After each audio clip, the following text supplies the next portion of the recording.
Continuing on from the previous video on the menstrual cycle, in this video we will introduce some other important hormones during pregnancy and after pregnancy. We will also talk a bit about infertility and some treatments available to overcome this. So after the menstrual cycle, if an oocyte is fertilized, it implants in the uterine wall for 9 months. During these 9 months, a fetus starts developing, and then the fetus turns into a baby. But how does the body know that a pregnancy has occurred?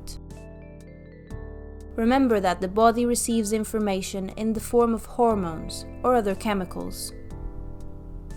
So when the embryo starts developing in those first few days after fertilization, the cells that surround the embryo produce HCG, human chorionic gonadotropin. This hormone is what tells the corpus luteum that fertilization has occurred, so it doesn't disintegrate. By not disintegrating, the corpus luteum keeps on producing progesterone. Therefore, the uterus does not shed its endometrium. And that is how our bodies know that a pregnancy has occurred. The corpus luteum keeps producing hormones for the first 3 months of the pregnancy, until the placenta is fully established. At which point, the corpus luteum can disintegrate and the placenta takes over the production of those hormones. When it comes to labor, once again the body needs to receive information that everything is ready for labor to start.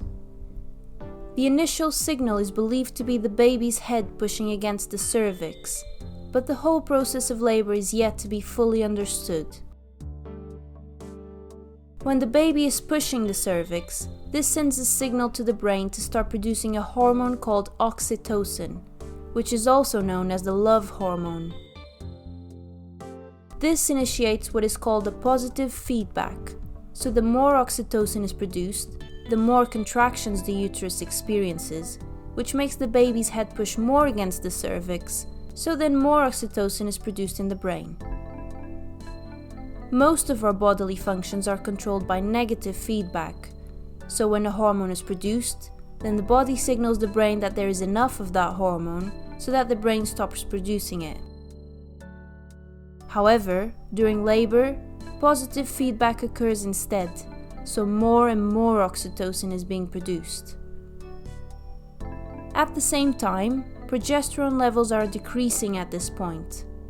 Remember that progesterone is what inhibits uterine contractions, so when this hormone starts decreasing, it helps initiate the contractions necessary for labor to occur. We don't need to go into any more gruesome details when it comes to labor, so now I'm just going to mention the 2 hormones which are necessary for milk production. When the baby is born, the placenta is expelled from the uterus as well, so the hormones that the placenta produces during pregnancy suddenly drop after birth. It's mainly a drop in the levels of progesterone that leads to the production and release of milk in the breasts. So after the baby is born, 2 hormones are secreted, prolactin and oxytocin. Prolactin is a hormone that induces the production of milk in the breasts. When the baby suckles on the breasts of the mother, this induces the production of prolactin, as well as the low levels of progesterone. Oxytocin is also released during suckling, and the role of this hormone is to contract certain muscles in the breasts, allowing the milk to be ejected from the nipples. So prolactin is the production of the milk, and oxytocin is the release of the milk. When the baby eventually stops breastfeeding, then these hormones stop being produced, as the suckling stops. This way the woman stops producing and releasing the milk. Let's now change to a different subject, and let's talk about infertility. First, let's see what the main causes of infertility in women are. They can either be due to a blockage in the fallopian tubes, which stops the sperm from joining with the oocyte. This way, fertilization can never occur. It can also be due to hormonal problems which prevent or affect ovulation, or it can be related to the use of certain medications or drugs. There are other causes of infertility in women, but these three are the main ones.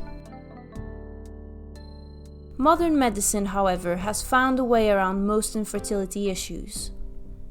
There are a few procedures that can be done to help women become pregnant, and one of them is the use of certain medicines which help stimulate the release of an oocyte during ovulation. However, when the issue is more complex, then other methods can be used to overcome infertility. If the issue is a blockage in the fallopian tubes, then there are several options.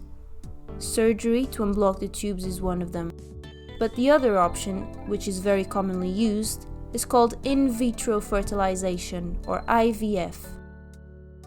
In vitro means in a glass, so it occurs outside of the body. In this case, several oocytes are removed from the ovaries and then fertilized in a lab with sperm from either a donor or the woman's partner. After fertilization occurs, the embryo is implanted directly in the uterus, therefore bypassing the blocked fallopian tubes. Now let's see what the main causes of infertility in men are. A low sperm count or no sperm present in the ejaculate. Sperm which have difficulty swimming, usually when they have defective tails. Testicular problems such as infections, cancer, injuries, etc. A blockage in the epididymis, so the sperm can't leave the testicles. A difficulty for the man to ejaculate. Low levels of testosterone being produced, or the use of certain drugs and medications. Surgery can be performed to unblock the epididymis. Alternatively, surgery can be performed just to retrieve sperm from the testicles if a blockage is not the problem. Another solution is called intrauterine insemination. In this process, the ejaculate of the infertile man is washed and treated so that only the best quality specimens are retrieved, so the fastest moving or the ones which have a normal shape and size and are mobile. These specimens are then inserted into the uterus so that they can swim up to the fallopian tubes and fertilize an oocyte. When there is very low sperm count, then another method can be used called ICSI, or intracytoplasmic sperm injection. In this case, a single healthy sperm is retrieved from the ejaculate and it is injected directly into the oocyte, all in a lab. We're going to finish the video by mentioning some of the ethical and moral issues associated with assisted fertility methods. You can say that these methods are unnatural. After all, if the parents are unable to procreate for whatever reason, and if you think about Darwin and his theory of evolution, then you can argue that this is natural evolution at play. The inability to produce offspring means that there will be no offspring to perpetuate that trait. However, modern medicine has found a way around this. In fact, modern medicine has found a way around countless illnesses and problems which natural selection would not perpetuate. But because we have advanced so much in medicine, natural selection isn't really a big factor at play anymore. Another ethical issue associated with assisted fertility is the cost of it. We all know that complex medical procedures such as these require large sums of money. When adoption is such a feasible and common way for parents to have a kid, a lot of people do not agree with the idea of assisted fertility, especially in a world that is already overpopulated and struggling with resources. Another ethical issue is the fate of the embryos which end up not being implanted. So when IVF is performed, a lot of embryos are created so that the chances of implantation are higher. However, what happens with the embryos which are not implanted? Their cells have already started dividing at that point, so a lot of people are against the use of fertility methods for this reason. Each person has their own opinion on this matter, but at the end of the day, the options are available out there.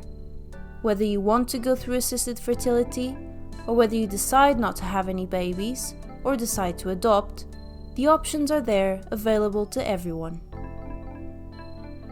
And that is the end of today's video. Stay tuned for more exclusive videos, as well as other exclusive resources such as mind maps and quizzes. I will see you next week.